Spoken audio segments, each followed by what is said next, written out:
Installation instructions for the Universal Hardware Heavy-Duty Passage, Privacy, and Keyed Entry knobs. Here are the tools required for installation. The knob comes with everything else you will need. The Universal Hardware Heavy-Duty knob can be installed on doors between 1 3/8 inch to 2 inch thick with a 2 3/4 inch backset, and are pre-adjusted for 1 3/4 inch thick doors. To adjust the lock to fit a door that is not 1 3/4 inch thick, remove the inside knob by inserting the push pin into the hole and depressing the catch, and remove the inside knob, rose, and mounting plate. Turn the outside rose to adjust the center line of the lock body. Place the lock body into the door and using the center line indicator, check to see if it matches the center line of the door. Install the 2 3/4 inch latch into the edge of the door.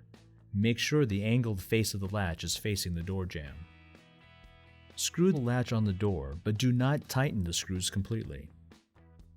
Place the lock body into position. Make sure the latch prongs engage the chassis housing and the slide engages the latch tail as shown. Install the inside mounting plate as shown and tighten with the 2 mounting screws. Screw the inside rose onto the spindle until it is hand tight. Push the inside knob all the way onto the spindle until it clicks into the catch hole. Install the ASA strike and secure with the 2 screws provided. For the entry functions, once the door is closed, the deadlocking plunger will be retracted. Your new Universal Heavy-Duty knob is now ready for use. To replace the cylinder, insert the key and turn it 75 degrees clockwise.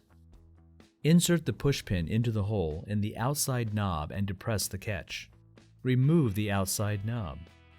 Using a small flathead screwdriver, pry up the back cover plate and remove. Remove the cylinder and replace it. Place the back cover plate back onto the knob. Insert the new key, then turn the key to about 80 degrees clockwise and push the knob all the way onto the spindle.